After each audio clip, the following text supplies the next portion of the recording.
Hi, it's Miss Allie with the Joplin Public Library, and welcome to my first book talk. I am so excited to share these two titles with you. They are two historical fiction books.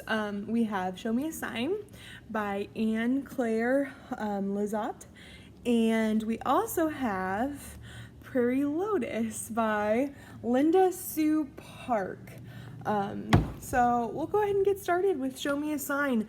I've never read any book like this before, and I learned a lot. So both of these books take place in the 1800s. Show Me a Sign is about a girl named Mary Lambert. Her and her family live in Martha's Vineyard, an island, and Martha's Vineyard is very unique, and I didn't know this. But I think it was in the 16th century they developed their very own system of sign language unique to their community. There was a high percentage of their population that were deaf, and hearing and deaf people alike use the system of sign language.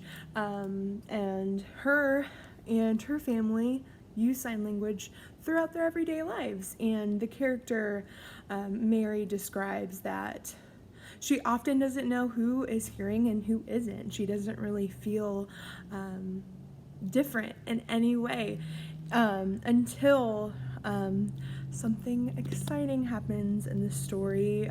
It gets pretty intense. Mary is introduced to kind of an ugly part of the world where being deaf is seen as a disability, and she's treated badly. So it is a little bit upsetting at one point in time in the story. I'm going to leave the rest for you to discover. I really hope this got you interested in Show Me a Sign because it was excellent.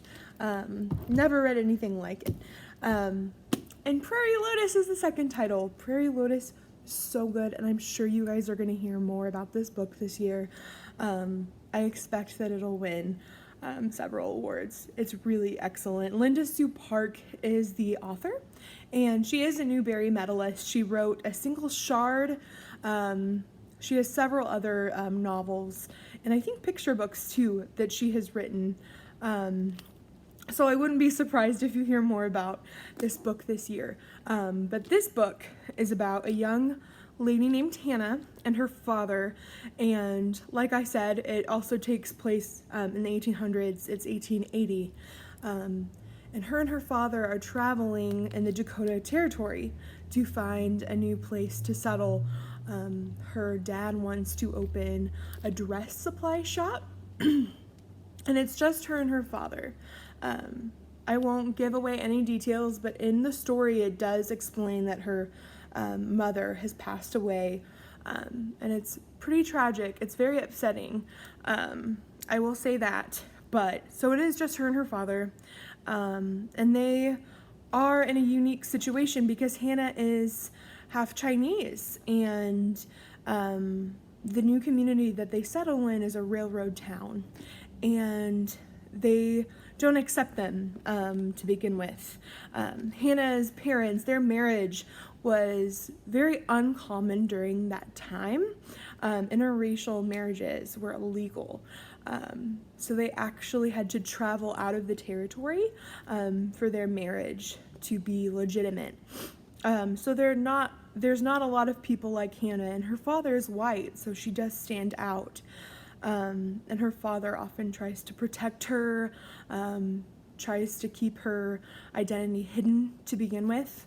I'm going to stop there. I don't want to give up any more to the story, but I will say that if you like the Little House books, you will love this one. The author actually talks about how much she loved the Little House books as a young girl, and she wanted to kind of shape that story to represent her a little bit more.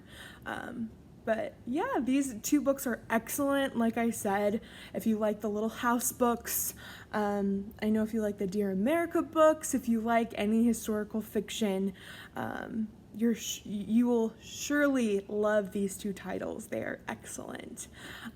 Be sure to check them out at the library and let me know what you think of them. Thank you so much for watching, and I'll see you guys later.